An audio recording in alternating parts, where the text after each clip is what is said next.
And so I've mentioned lately how wonderful your Board of Trustees is.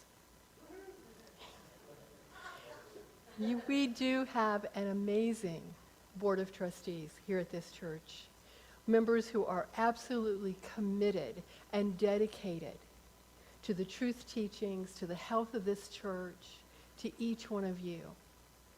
And I am blessed that I get to spend time with them every month. And I love taking ideas to the board. It's interesting, they never tell me exactly no, which I also love.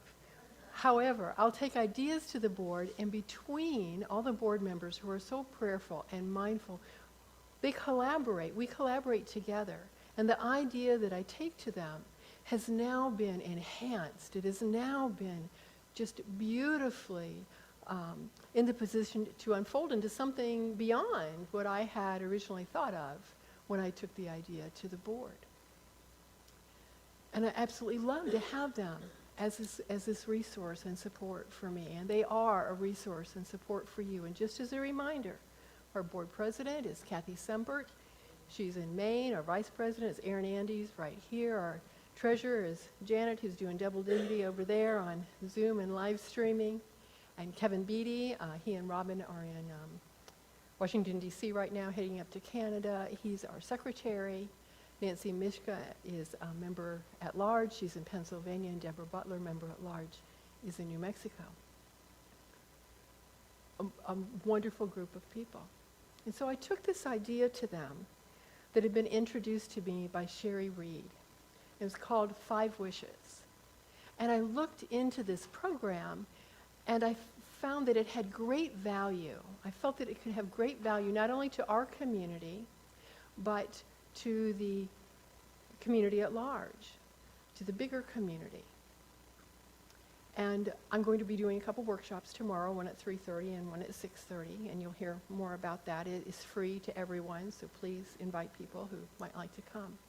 It's a tool to help us work through our decisions about how we want things to be towards the end of our life. It's beyond an advance directive, but it's that also. 5 wishes. Who you want to make decisions for you if you are no longer able to. How much, what kind of treatment you want to have available to you. How comfortable you want to be. What you want your family members to know, and how you want people to treat you at the end. Those are the 5 wishes. So I took this to the board, and I said, how do I do this? How do I present this workshop without it being kind of morbid and dark? And the suggestion was, well, how about on a Sunday morning, talk about how unity views end of life? And I'm like, that is brilliant, because we never talk about that on Sunday morning. The only time we talk about that are at our Celebration of Life services. And unity has such a beautiful perspective of end of life. It has helped me and continues to help me so much in the work that I do. It's like, yes, why don't we share this on a Sunday morning? So that's what we're going to do this morning. But first, I'd like to give you a little bit of history about the Unity founders and their views on death. And I want to start with Myrtle Fillmore, co-founder of the Unity movement. This kind of used to be a secret, but it's not really a secret anymore, and we'll get there. And we know Myrtle's story. We know that she was diagnosed with tuberculosis and complications of tuberculosis, and that she was going to die young, and that's all there was to it. She went and heard a speaker, E.B. Weeks, that said, you are a child of God, therefore you do not inherit sickness. And she took that on as her mantra, and she then spoke to every cell and organ of her body. She apologized for ever thinking it was less than perfect, and invited every cell and organ of her body to return to the perfect blueprint of perfection that she knew it held within it. And it took 1.5 years. She healed herself. And so the article I'm going to read to you is an excerpt from Unity magazine about 3 months after Myrtle made her transition. How Myrtle referred to this was, make the change. She was making the change. It says, Myrtle Fillmore, one of the founders of the Unity School of Christianity, passed on to the invisible side of life on Tuesday, October 6th. 45 years earlier, medical science had given her up to die, and we know that was true. Through sheer faith, she set aside that death sentence and began helping others by the exercise of that simple, beautiful faith in Christ's teachings, to which she attributed her own healing. Except for her devoted love to her family, she gave her entire time and thought and energy to the ever-growing work of the school, that was Unity School, that grew out of her pioneer work and that of her husband, Charles Fillmore. Those who knew her intimately and to whom she had expressed a desire to make the change believed that she might have remained in her body indefinitely had she chosen to do so. Every phase of the change was made in divine order. As was customary with her, she closed her office in Kansas City on Thursday after a day of writing letters, receiving callers, and helping with the regular healing work of Silent Unity. After leaving her office, she spent the evening in picking apples at Unity Farm. That's what it used to be called. Now it's Unity Village. And the orchard was right behind the golf course clubhouse to the left. Back there, there's no trees there now, but not apple trees anyway. Not long before her passing, she climbed 4 flights of stairs to reach the writer's office, where she made a sunny, smiling visit. As always, she was in the best of spirits. That's just who she was. A characteristic that made her visits to the various departments of the school a delight and a benediction. During her visit, she remarked that she wanted to make a change. That's fine. What kind of change? She said, I believe it would be easier for me to do the work that is ahead of me from the invisible plane. Oh, you mustn't do that. We need your help, your inspiration, and your spiritual guidance here. And she said, you know you will always have that anyway. She gave 7-day-a-week service to the work she loved, and when she made up her mind to make the change, she did it beautifully and gracefully, preparing her associates for that change, teaching them lovingly and sweetly, as always, even in this last gesture. As was her custom, she went to her country home to spend the weekend with her family, where she quietly and peacefully lay down to rest and slipped out into the realm that lies just beyond the senses. Myrtle was 86 years old. What a beautiful story. It's inspiring to me. She did nothing to hasten her death. She took no action to make this happen. She was simply ready and allowed it to be so, made her desire known to the universe.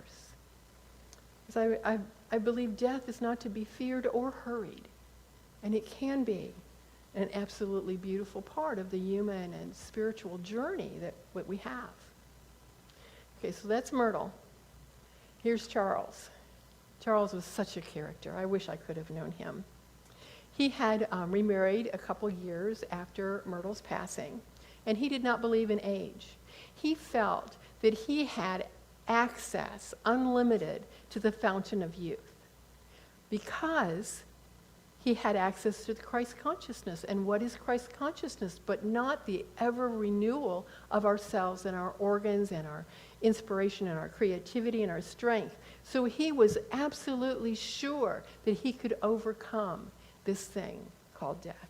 It said that he was disappointed towards the end of his life when he realized it wasn't going to happen in this lifetime. He had stated a couple of years before passing, some of my friends think that it is unwise for me to make this public statement of my conviction that I shall overcome death, that if I fail, it will be detrimental to the unity cause. I am not going to admit such possibility. I am like Napoleon's drummer boy. I do not know how to beat a retreat, and I'm not going to learn. He passed away just before his 94th birthday. It's interesting that Charles is quoted as having seen death as the final enemy.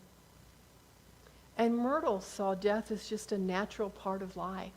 just a natural part of her spiritual growth. And she was absolutely convinced that that spiritual growth was going to continue after she passed the veil, that veil that we call death, when she made the change. Regardless of what our view is about death, I have found that as we get closer to that inevitability, sometimes our deeply embedded theologies come to the surface. And sometimes those deeply embedded theologies are very helpful and soothing and reassuring. All of a sudden we believe that heaven's a place and we're going to go there and we're going to be with people that have passed before us, and it will be welcoming, and it's a pearly gate, and the streets are lined with gold. And if that is reassuring, I think that's beautiful. Sometimes people delve into their embedded theology and come up with fear. I remember years ago sitting with a Unity student. She was very steeped in her Unity teachings. And she was in hospice. We all knew what was happening here. And one day when I sat with her, she told me she was concerned about her jewelry because she remembered a passage from the Gospel of Matthew that said a wealthy man cannot get in, wealthy man or woman cannot get into heaven. And she considered the few pieces of fine jewelry that she had as wealth. And my role is always to be present, to be a space of love, to hold whatever fears come up, and to simply remind her that she's God's beloved and whom God is well pleased. For I have had the privilege, and it is a privilege and it is an honor, to be with people and their family, individuals and their family, in the weeks and the days and the hours and the moments of making that transition. It is an honor to hold that space of love when people are in this place of the unknown. Beyond my Unity family, I was a hospital chaplain at a Trauma 1 level hospital in Kansas City. I told somebody the other day, okay, you guys know I'm a little bit of an overachiever, and so I'd already finished all my seminary studies for my Master of Divinity a few months before graduation, and so I'm like, what am I going to do now? So I enrolled in this extended program of hospital chaplaincy. And because of my understanding, my perspective of Unity's understanding of death, I was able to be present to people of all faiths or no faiths. And hospitals love Unity chaplains because we do not carry with us the heavy burden of rules or regulations about who we can do what with or who's allowed to have a baptism. We can just walk in and be present and meet people where they are and meet their needs. I was called to the ICU for babies, the NICU, NICU, yeah. There was a preemie, and her mother had abandoned her at birth, and she had been there for a few weeks. She was not thriving. And she had become the favorite of the nurses, and this one doctor in particular. And so one day when I'm on duty, I received the call that they wanted a baptism. They wanted something. They wanted this baby blessed before she took her last breath. If I'd thought about it, I wouldn't have been able to do it. But I didn't think about it. I went, I blessed the baby, I anointed her. The nurses took turns holding her and the doctor as she made her transition. I sat with a mother whose adult son was being removed from life support. If you'd asked me if I could do these things, I would have said, I don't think I'm able. I don't know. Don't call me for that. It was such an honor to be in that space and to hold that space for individuals during this time of grief and a very natural process of life and death. Nothing to fear, but much to grieve, much that hurts our hearts. I have felt, and perhaps you have felt, the presence of someone who's passed before you. That ever happened to you? Well, if this is the final chapter, if death is the final chapter, then what is that? What is that energy? What is that presence For it feels much more than the love in my heart. Yes, there'll always be in my heart, but it feels like much more than that. So what is that energy, that presence? I think it's a gift. I think it's a gift every time it happens. I think it is a precious treasure that we are being given to be awake enough and aware enough to feel the energy of someone. I was hiking just the other day. My husband and I do that a lot in Hot Springs, Arkansas, where we are. And I thought about something I wanted to share with my brother-in-law, Danny. Now, Danny was married to my younger sister, Sue, who passed away in 2016. But Danny and I stayed in touch. We were kind of each other's touchstones for the love of remembering my sister. And I thought of something I needed to share with him.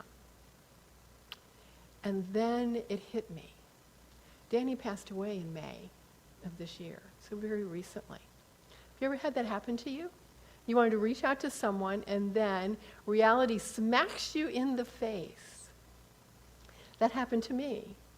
And immediately, tears came to my eyes. Immediately.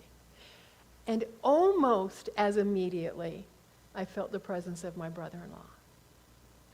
And I felt, not that I heard the words, but I felt him communicate, I already know what you're going to share with me. And all is well. All is well. He was calming my tears. I know you've had experiences like that.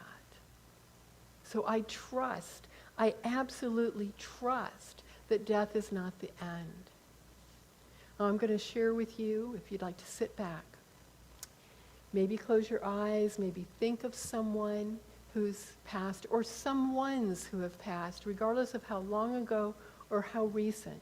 I'm going to share with you what I share with those who come together for a celebration of life service.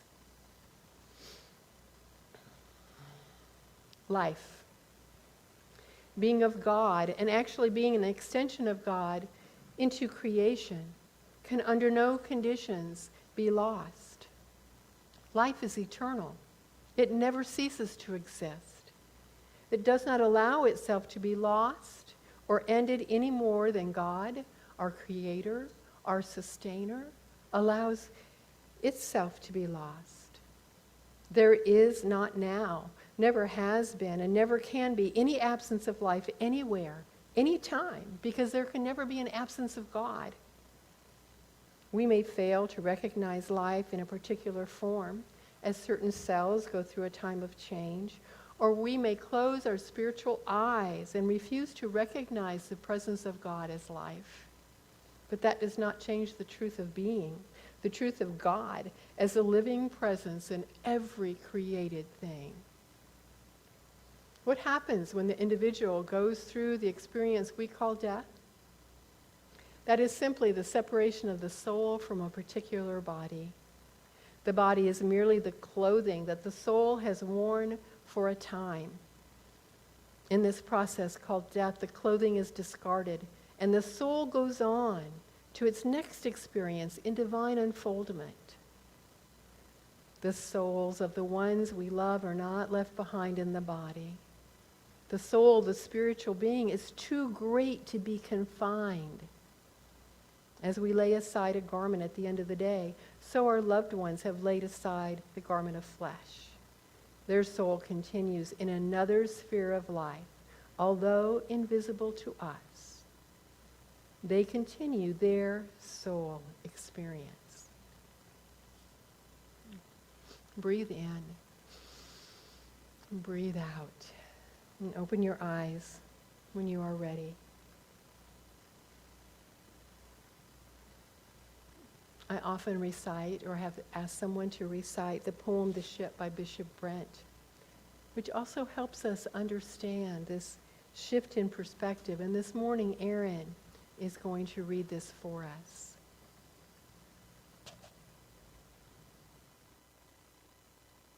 What is dying?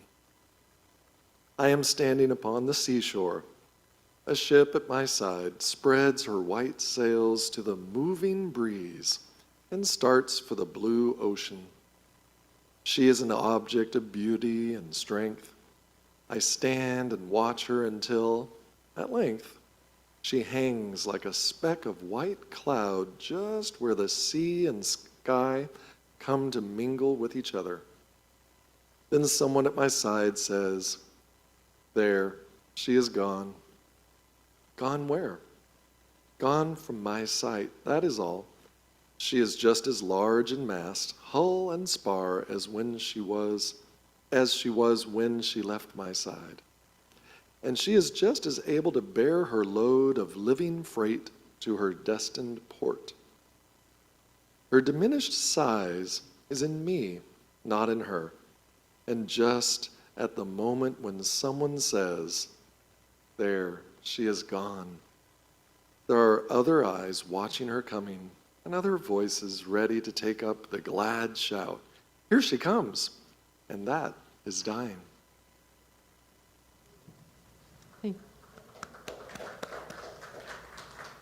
Thank you, Aaron. So is this the final chapter? I don't think so. And I don't need proof. And neither do you. And so it is. God bless you.